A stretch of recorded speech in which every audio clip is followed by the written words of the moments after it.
Selles audioartiklis keskendun 4 teemale. Esiteks, enesearengu ja eluea pikkuse seosele. Siis räägin, kuidas negatiivsust tasakaalustada.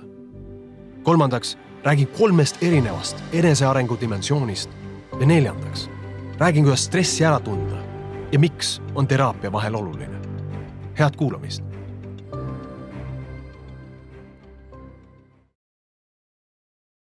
Kui inimesed soovivad vähendada stressi mõju oma produktiivsusele, otsib enamik võimalusi protsesside optimeerimiseks ning vähetähtsate ülesannete delegeerimiseks.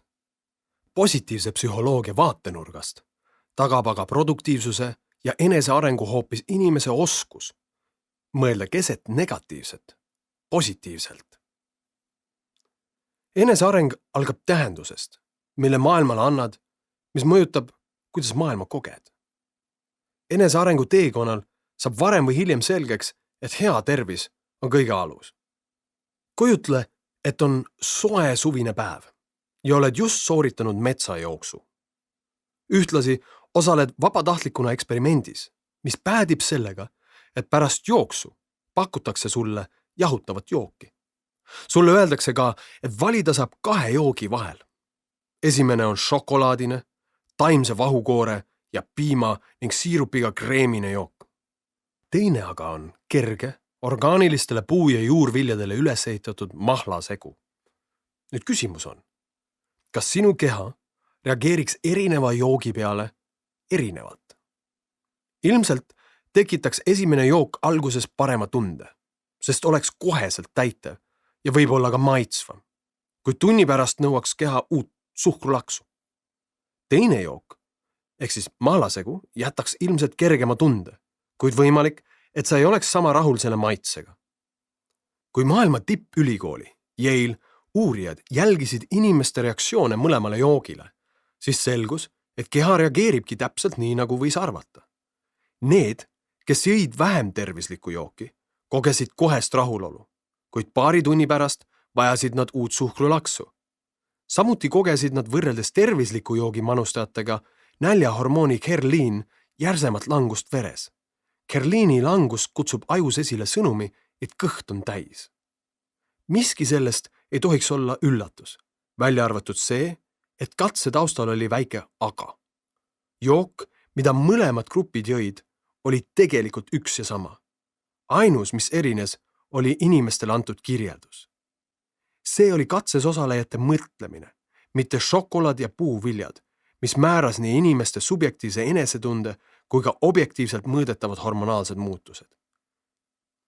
Dr. Kelly McConningal on Stanfordi ülikoolis töötav tervisepsühholoogia doktorant, kelle uurimusfookuses on eneseareng ja stress laiemalt.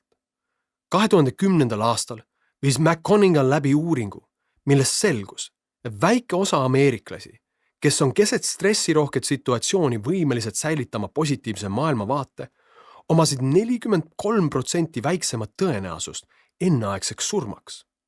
Kui uurijad võrdlesid positiivse ja negatiivse suhtumise alusel erinevatesse gruppidesse jaotatud inimeste stressirohkete situatsioonide arvu nende igapäevaelus, siis number oli sama. Ainus erinevus seisnes selles, et osad inimesed suhtusid stressi teistmoodi. Kas see, kuidas me stressi suhtume, võib tõesti mõjutada, kui kaua me elame? See küsimus sai Kelly McConningali raamatu The Upside of Stress kirjeldatud avastuste aluseks. Üks tema põhilise leide oli see, et teatud osa inimesi on õppinud elu jooksul stressi tekitavaid olukordi nägema kui põnevaid väljakutseid, mitte kui ohtu. Stressi kogemisel mängivad olulist rolli hormoonid kortisool ja thea. Thea on siis D nagu Donald, H nagu heaolu, E nagu elevant ja A nagu Alar. Kui pikaaegne kortisooli püsimine vereringes viib põletike, nõrga immuunsuse ja depressiooni tekkeni, siis thea on seotud just väiksema tõenäosusega kogeda ärevust, depressiooni, südame-veresoonkonna haigusi ja veel suurt hulka muid negatiivseid sümptomeid. Thea on ühtlasi ka neurosteroid, mis aitab ajul kasvada. Mida McConningal avastas, on see, et stressorite olemasolu elus on paratamatu, kuid viis, kuidas me stressi suhtume, määrab ära, kas vereringesse eristub rohkem kortisooli või thead. Õpitud optimism on positiivse psühholoogia koolkonna enesearengu tehnika, mille järgi sarnaselt mis tahes muu oskusega on ka positiivselt mõtlemine õpitav ja lahutamatu osa enesearengu teekonnast. Protsessi tuum peitub uue harjumuse kujundamises. Inimene õpib aja jooksul oma negatiivset sisedialoogi järjepidevalt vaidlustama ja sõeluma pessimistlikult kallutatud hinnangutest välja objektiivse info. Enamik inimesi kaitseb end visalt, kui keegi neid milleski süüdistab, kuid väga vähesed suudavad vaidlustada oma enda negatiivseid mõtteid ja kaitsta ennast negatiivsete hinnangute eest, mida alateadus pidevalt projitseerib. Üks võimalus oma mõtteid vaidlustada on küsida, millised on alternatiivsed võimalused selle olukorra kirjeldamiseks või mis oleks realistlikum viis selle olukorra kirjeldamiseks. Oma mõtete vaidlustamine võib olla esialgu väga raske ning palju abi on sõbrast, kolleegist või kallimast, kes saab aidata olukordi kirjeldada objektiivsemalt, kui inimene negatiivsusesse uppununa on kriitilisel hetkel ise seda võimeline tegema. Näiteks minu õemees Sten Karik, kes on rõivabrändi Guild üks loojatest, mille muide prantsuse ajakiri Elle valis maailma 5 põnevaima brändi hulka, kellel silm peal hoida. Erineb pea kõigist, keda tunnen selle poolest, kuidas ta kirjeldab elu. Ükskõik, millisest tulevikupunktist jutt ka ei käiks, olgu selleks siis 2 nädalat, 2 kuud, 2 või 20 aastat, siis ikka ta vaimustub ja kirjeldab õhinal, kuidas üks asi viib teiseni ja mida head sellest siis omakorda sünnib. Sten on üks minu suurimaid positiivse mõtlemise õpetajaid, sest kui minu mõistus tahab küsida, aga kuidas sa tead, et nii hästi läheb? Vastab Sten alati. Aga miks peaks minema halvasti? Muidugi võib minna teisiti kui planeerisid, kuid teisiti ei tähenda tingimata, et halvasti. Kõik on alati millekski hea. Seetõttu olen aru saanud, et alustuseks ei ole vaja isegi veendumust, et kõik saab olema hästi. Piisab veendumusest, et kõik ei saa olema ilmtingimata halvasti. Ja siit me jõuamegi kontseptsioonini pooltühi või pooltäis. Kogu protsessi eesmärk on õppida muutma oma negatiivseid automaatmõtteid nii, et suudaksime näha tagasilööke kui mööduvaid sündmusi, mille põhjus ei ole isiklik, ning kogeda positiivseid sündmusi tõestusena, et elu läheb paremaks ja meie ise oleme oma hea käekäigu põhjustajad. Näiteks, elades läbi lahkumineku elukaaslasest, kirjeldab optimaalselt toimiva ajuga optimistlik inimene olukorda umbes nii. Väline, partner võis olla süüdi, ajutine, tuleb uus ja parem, spetsiifiline. Suhtes olnud probleemid olid seotud väga konkreetselt meie kahega ega kandu järgmistesse suhetesse. Sedasi mõtlev inimene ei jää olukorra üle pikalt heietama ning liigub oma eluga edasi. Pessimistlikult mõtlev inimene elab suhte purunemist üle oluliselt valulikumalt, sest Rooma ja aju, mis on kaaperdanud verevarustuse otsmiku sagarast, paneb teda maailma tajuma sootuks pessimistlikumalt. Välise asemel saab isiklik põhjus. Suhe purunes, sest ainult tema tegi midagi valesti. Ta ei olnud kas piisavalt hea, hooliv või ilus. Ajutine olukord asendub kestva seisundiga. Ta ütleb endale, et ta ei leia enam mitte kunagi armastust ja jääb igaveseks üksi. Ja see, mis oli spetsiifiline, muutub kõike hõlmavaks. Ehk ta ütleb, kui ta peakski uue elukaaslase leidma, siis ootab ka uut suhet, having. Vaatame seda kõike nüüd lähemalt. Kõigepealt vaatame isiklikku versus välist. See enesearengu dimensioon näitab, kui suurel määral süüdistab inimene ebaõnnestumistes ainult ennast versus millisel määral ta leiab, et olukorda mõjutasid ka temast sõltumatud välised tegurid. Stressist mõjutatud inimesed võtavad negatiivsete tagajärgede eest rohkem vastutust, kui on objektiivselt põhjendatud. Harjumus, mis soodustab madalat enesehinnangut ja ka depressiooni. Inimesed, kelle aju töötab optimaalselt, süüdistavad end tagasilöökides oluliselt vähem ning suudavad seetõttu säilitada kriitilistel hetkedel vajaliku enesekindluse, mille pealt edasi liikuda. Optimismi skaalal kõrge hinde saanud inimesed näevad iseennast kui oma edu peamist põhjustajat ning kogevad seetõttu pärast iga õnnestumust enesekindluse kasvu. See-eest aga ohule häälestunud inimesed kogevad aga, et edu nende elus on vaid juhus ja ei ole seotud nende enda panusega. Tundub, et Eesti vanasõna, mis keelab hõisata enne õhtut, on eksitav. Et õhtul hõisata, on oluline hõisata juba ammu enne õhtut. Samuti ei tule pika ilu peale mitte pill, vaid hoopis produktiivsus. Näiteks, kui optimistlikult mõtlev müügiinimene sõlmib uue kliendilepingu, võimendab see tema enese usku ja tekkiv karisma suurendab järgmise kliendi leidmise tõenäosust. On ju tema see tegija, talent ja andekas, kes suutis müügi koju tuua. Pessimistlik müügiinimene seevastu ei näe saadud lepingus mingit seost iseenda töökuse või oskustega. Usus, et töövõit oli temast sõltumatu juhus, alustab ta uut kontakti eelhäälestusega, et temal ei ole ostjate valiku üle mingit kontrolli. Nüüd selle audioartikli originaalartiklis on selle koha peal nüüd üks tabel, seega kui sa tahad pärast saada paremat ülevaadet sellest, mida ma siin kirjeldan, siis palun otsi sama nimelist artiklit minu kodulehelt artiklite alt. Kõigepealt kujutleme positiivset olukorda. Näiteks, inimene võidab lotoga 1000 eurot. Pessimist, kes usub, et põhjus on ajutine, ütleb selle peale, no see oli küll nüüd üks suur juhus ja vedamine. Optimist aga usub, et põhjus on kestev. Minul veabki kogu aeg. Teine positiivne olukord.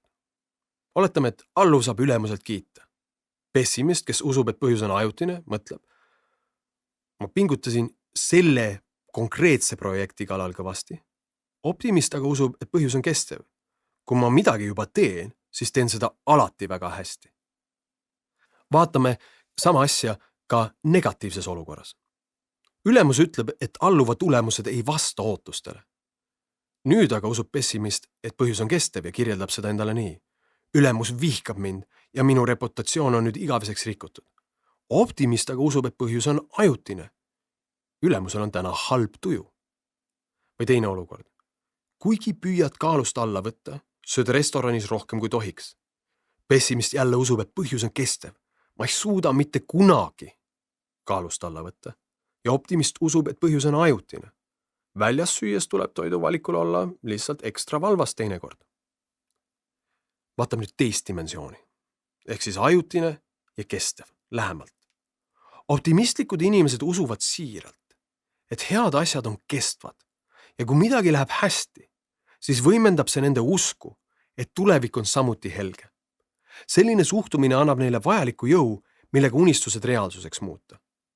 Vastupidiselt optimistidele näevad pessimistid, et kõik head asjad on oma olemuselt ajutised ja hoopis halvad asjad on kestvad.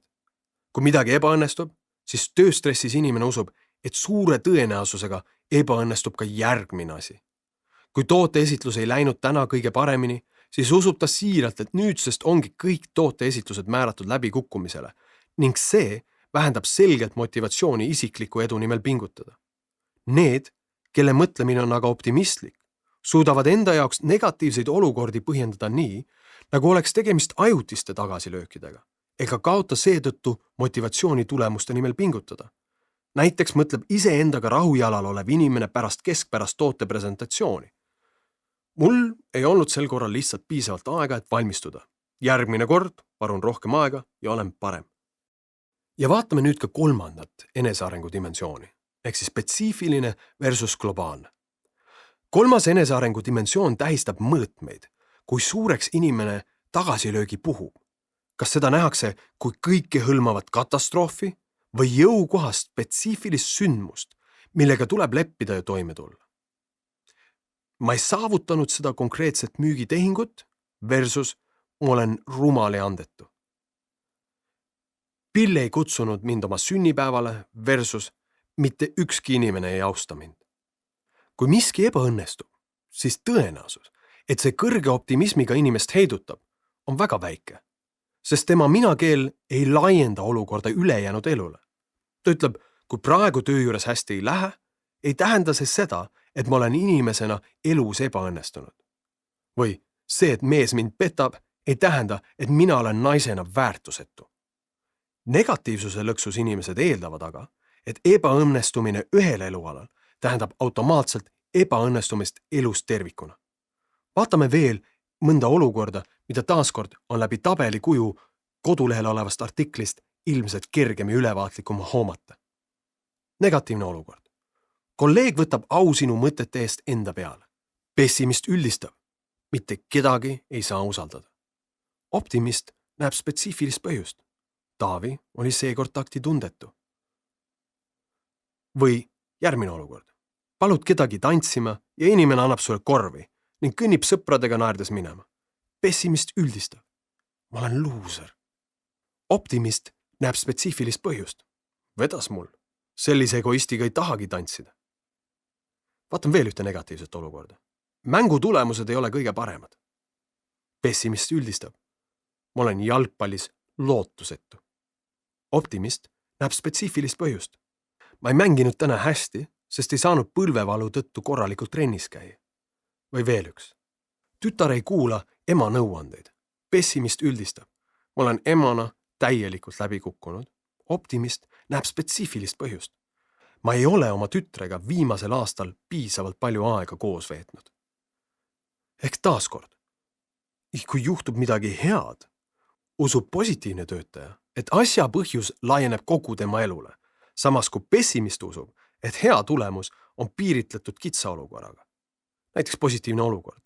Inimene saab matemaatikaeksamil maksimumhinde. Pessimist näeb spetsiifilist põhjust. Ma oskan 7. klassi matemaatikat. Optimist üldistab, ma olen tark inimene. Või veel üks positiivne olukord. Töötaja saab ametikõrgendust. Pessimist näeb spetsiifilist põhjust. Ma nägin selle konkreetse projektiga kõvasti vaeva. Optimist üldistab. Oli juba ka aeg. Ma olen alati kõike väga hästi teinud. Seega kõik taandub sellele, kuidas me endale asju kirjeldame. Uuringus, mis keskendus 200 tipp- ja amatöörujujale, mõõdeti sportlaste stressitaset enne suurvõistlust ning uuriti, kuidas sportlased stressi suhtusid. Enne võistlust kogesid nii tipud kui amatöörid mentaalset ja füsioloogilist stressitaset sama intensiivselt. Kõikide närvid olid pingul, kõik olid ärevad, kõik tundsid basseini serval stardipauku oodates pinget. Vahe seisnes aga selles, et amatöörid kogesid stressi kui midagi, mida vältida, ignoreerida või maha suruda. Nad kartsid, et stress mõjub nende sooritusele halvavalt. Tipud olid aga õppinud tõlgendama stressi ja sellega seonduvaid kehalisi aistinguid kui midagi, mis mõjub sooritusele soodustavalt. Midagi, mis aitab neil oma kehas saada kätte maksimumi. Ehk teisisõnu, nad nägid stressis mitte ohtu, vaid võimalust ja suutsid stressiseisundis lõdvestuda. Rooma ja aju oli küll aktiivne, kuid otsmiku sagar töötas endiselt optimaalselt. Täiendavad uuringud ajakirjas Journal of Experimental Psychology on välja toonud, et selle asemel, et püüda ennast näiteks enne esitluse tegemist rahustada, on kasulikum tõlgendada taustal olevat stressi hoopis kui põnevust. Kui proovid end enne esinemist rahustada, siis sõnum sinu kehale on, et midagi on viltu. See aga teeb olukorra ainult hullemaks, sest kulub väga palju energiat, et hoida ärevust kontrolli all. Kogu selle energia võiks rakendada hoopis soorituse enda tarbeks. Uuringu autorid leidsid, et piisab ainult sellest, et ütled, ma tunnen põnevust. Juba see muudab sinu suhtumise ohule keskendumiselt võimaluste nägemisele ja läbi selle muudab su biokeemiat.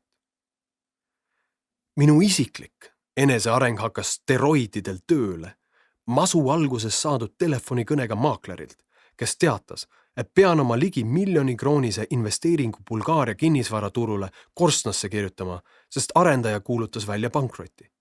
Üleöö leidsin end olukorrast, kus mul ei olnud enam ühtegi korterit, ainuüksi intress pangal oli 16 000 krooni kuus ja oleks ma otsustanud selle maksmist ignoreerida, oleks realiseerimisele läinud laenu tagatiseks seatud parima sõbra kodu. Nüüd, tagantjärgi teadvustades rohkem seda, kuidas negatiivne mõtlemine inimest mõjutab, saan aru, et ahastus, mis mind tookord valdas, ei sõltunud ainult olukorrast, kuhu sattusin, vaid ka minu harjumuspärasest reaktsioonist olukorrale negatiivselt reageerida.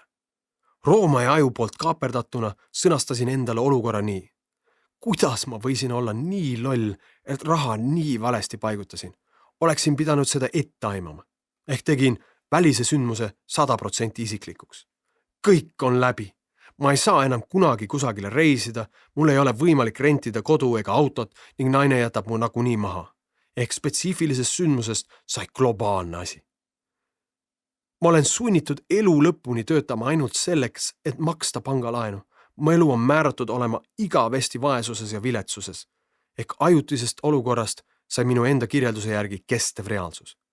Ma kaotasin enesekindluse, tekkis tunnel nägemine, kus ei paistnud ühtegi lahendust ning kaotasin 3 kuuks igasuguse motivatsiooni ja isu trenni teha.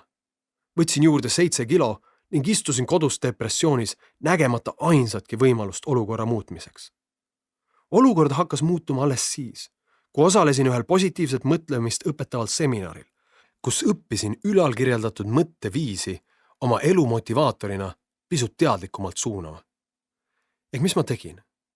Ma muutsin isikliku väliseks. Teadvustasin, et tekkinud olukord ei olnud ainult minu süü. 10 000 inimesed, sealhulgas maakler, kes investeerimisvõimalust soovitas, kaotasid raha.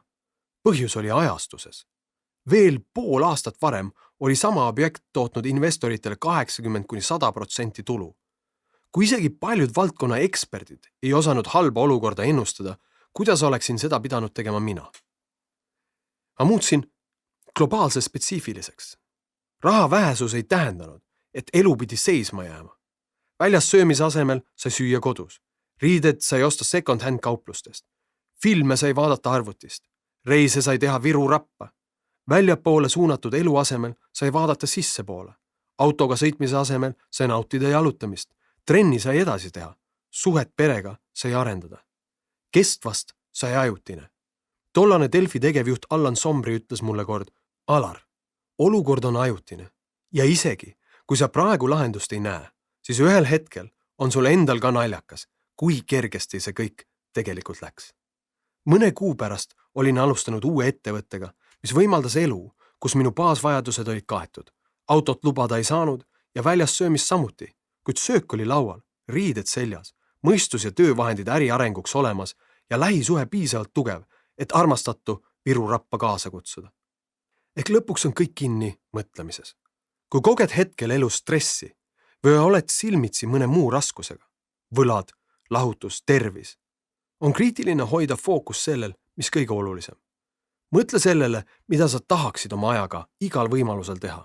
Selle asemel, et mõelda kõigest, mida sa teha ei saa, kuidas su unistused ei täitu või kuidas kogu elu on üks kannatus ja läbikukkumine. Otsusta, et ükskõik kui sügav see kriis hetkel ei ole, kui välja kannatamatu olukord ka ei tundu. Kui sul on käed ja jalad küljes, on põhjus säilitada lootus ja tegutseda üks päev korraga just sellega, millega sa parasjagu tegutseda saad. Tervis, pere, rõõm, karjääri edu, küllus, staatus. Isegi kui miski sellest on su elus hetkel puudu, siis kõike on võimalik taastada ja uuesti luua. Praktilisi kognitiivkäitumislikke tööriistu, mis on isiklikult mind rasketel hetkedel palju toetanud, jagan ka oma koolitustel. Et stressist tingitud negatiivset mõttelaadi veelgi efektiivsemalt muuta ja oma lapsepõlvest pärit piiravalt uskumusest süsteemselt läbi töötada, tasub igal tõsiselt muutuda soovijal investeerida enesearengu teekonnal professionaalse terapeudi teenustesse, kellega kohtumiste abil on võimalik luua muutumise kiirendi. Tasakaalus mõtlemise arendamiseks sobib hästi kognitiivkäitumislik psühhoteraapia. Samuti soovitan katsetada ka skeemiteraapiat, mis nõuab veidi pikemaaegsemat, minimaalselt aasta pühendumist. Kuid tavateraapia ei pruugi aidata kõiki. Kahjuks on kõik, mida siin artiklis kirjutan ja audioartiklis jagan, tunduvalt raskem inimestel, kelle igapäevaelu saadab lahendamata traumamälestustest või lapsepõlve kasvatuslikest puudujääkidest põhjustatud ärevus, paanika, õud, stress, viha, abitus või sügav puudujäägi ja hirmutunne, mis pärineb armastuse kogemise vajakajäämistest lapsepõlves. Selliste inimeste aju genereerib pidevalt tunnet, et midagi halba on kohe-kohe juhtumas ja seda sügavalt negatiivset tunnet puhtalt mõtlemisega ümber kujundada on peaaegu võimatu. Traumamälestused on salvestatud ajuosadesse, mida ei ole võimalik ratsionaal-lingvistilisel tasemel ümber programmeerida. Seetõttu ei piisa minu kogemuses sellistel inimestel enamasti ainult kognitiivkäitumislikust teraapiast, eneseabiraamatutest, neurolingvistilisest programmeerimisest, joogast, olukorra ümbersõnastamisest ega tugevast meditatsioonipraktikast. Vaja on sügavamaid teraapiatehnikaid, mis on suunatud traumaatiliste mälestuste ümberprogrammeerimisele või lapsepõlve kõige varasemate kasvatuspuudujääkide kõrvaldamisele. Osalesin ise Harvardi ülikooli Dr. David Elliotti teraapiaprogrammis, mis kestis 2,5 aastat ning mille ühe seansi hind oli 180 €. Eestis on soodsam kaaluda holistilist teraapiat, mis aitab läbi loova visualiseerimise ehitada turvalise lapsepõlve fantoommälestusi, mille kaudu tekkiv baasturvatunne saab muutuda positiivsete mõtete aluseks. Alles siis, kui inimeses on tekkinud koht baasturvatundele, on võimalik jäädavalt ümber programmeerida igapäevast mõtlemist. Minu kogemus näitab, et nagu iga uue oskuse omandamine, on ka uus viis enesele olukordi kirjeldada enesearengu teekonna alguses võõras, ebamugav ning selgelt valetamisena näiv. Minul isiklikult ei ole olnud lihtne harjutada positiivsete sündmuste võimendamist. Minu tüüpmuster on olnud kirjeldada kõike head juhusena, elades pidevas kahtluses, et hea on ajutine ja et sellele, kes enne õhtut hõiskab, saabub karistus. Kui mäletan, aga kas või korrakski peatuda ja muuta positiivsete sündmuste põhjused isiklikuks, globaalseks ja kestvaks, on sellisest tõlgendusest tekkiv soorituse paranemine nii töös kui ka spordis enamasti tuntav ning olen otsustanud oma positiivsuse treeningut igal juhul jätkata. Iseenda puhul olen avastanud ka, et eriti keeruline on olnud muuta põhjendusi negatiivsetele sündmustele, sest üldistav, isiklikustav ja katastrofeeriv mõtlemine on niivõrd automaatne, et ma tihti isegi ei märka, kuidas see tekib. Just sel põhjusel olen tegelenud alates 2015. aasta kevadest igapäevase teadveloleku meditatsioonipraktikaga. 100 uuringud näitavad, et järjepidev teadveloleku meditatsioon suurendab hallmassi tihedust otsmiku sagaras, muutes sind kognitiivselt võimekamaks, et juurutada siin audioartiklis välja toodud mõtlemist ja vähendab hallmassi hulka mandelkehas, mis on vastutav negatiivse emotsionaalse reaktiivsuse eest, mis suunab stressiolukorras meie sõnu ja mõtteid. Mindfulness praktikal on olnud ka üks teine monumentaalse tähtsusega eelis. Suur osa lääne ühiskonna inimesi on kasvanud keskkonnas, kus ratsionaalsust nähakse kui ainukest õiget olemise viisi ja kus emotsioonid on samastatud nõrkusega. Paljusid lapsi mõistetakse juba üsna varakult liigse emotsionaalsuse ja tundlikkuse pärast hukka. Selle tulemina meenutab märkimisväärne hulk eestlasi Star Trekis tuntud Mr. Spocki, kes oli oma emotsioonide kogemises tugevalt pärsitud. Selleks, et saaksime stressist väljuda, peame aga kõigepealt olema üldse võimelised tundma, et me kogeme stressi. Ehk teisisõnu öeldes, me peame mõistma, et ainult tundeid tundes on meil võimalik tunda ära, et oleme stressis ja otsida abi. Samuti püüan aru anda, et minu vägivalarohke lapsepõlve taust on mõjutanud füsioloogilisel tasandil viisi, kuidas minu aju toimib. Sünapsiliste ühenduste hulk ohule keskendunud ajuosades on lihtsalt oluliselt suurem kui pisut leebema lapsepõlve taustaga inimestel. Nendel hetkedel on olnud oluline anda endale aru. Ja ka see ei õnnestu mul veel alati, et tegemist on oskusega ja et nagu iga teinegi oskus, kasvab ka positiivne mõtlemine läbi praktika ning tagasilöögid on lahutamatu osa enesearengu teekonnast, mida tuleb aktsepteerida. Ma loodan siiralt, et selle audioartikli kuulamine oli sinu jaoks väärtuslik aeg. Ja kui see nii oli, siis kutsun sind ka kuulama minu täispikka audioraamatut Ratsionaalne emotsionaalsus, tugevad tulemused pehmetest tegudest, mille info ja lingi leiad minu kodulehelt alarojastu.com.